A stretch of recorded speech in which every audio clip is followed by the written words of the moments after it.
Star Trek: Strange New Worlds, Why Women and Non-Humanoid Aliens Make Great Science Fiction Leaders. However, I noticed that you provided a generic welcome statement for a podcast, rather than the specific paragraph you'd like me to expand on.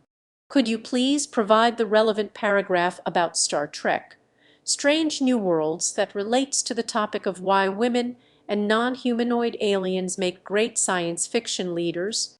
Once you provide the paragraph, I'll expand on it, providing more details, examples, and explanations to make it more comprehensive. I'll get into the world of Star Trek and explore why certain leaders, such as Captain Christopher Pike's first officer, Number 1, and the crew of the USS Enterprise, subvert traditional expectations of leadership. Here's an expanded version of the paragraph. The sci-fi universe has long been a boys' club, dominated by male protagonists and, by extension, male leaders.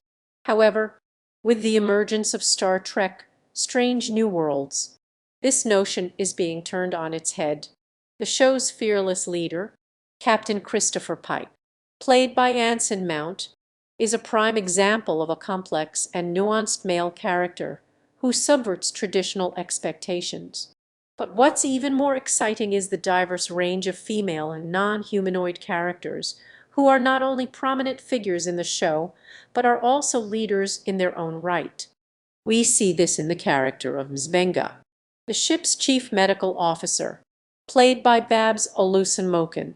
Mzbenga is a brilliant and compassionate Vulcan who not only holds his own alongside the rest of the crew, but also demonstrates remarkable leadership skills in his own right. His Vulcan heritage and emotional control bring a unique perspective to the bridge, and he is often relied upon to navigate the most delicate and complex situations.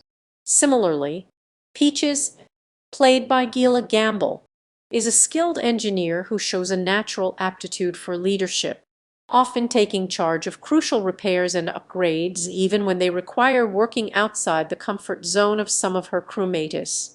Another great example is the planet's ruler, Nurse Mora Chen Brewer, played by Angeli J., who is a Klingon character in a position of authority.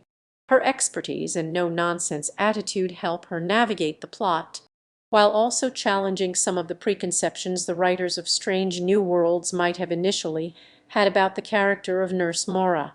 Moreover, Captain Vane, played by Kate Cox, also offers another example of an able non-humanoid leader who puts her people first and knows exactly how to make tough decisions. And finally, the universe of Star Trek: Strange New Worlds gives us examples of women leaders within the context of its own universe, like Diane Ashok playing Gunda, who takes charge of Enterprise's away missions.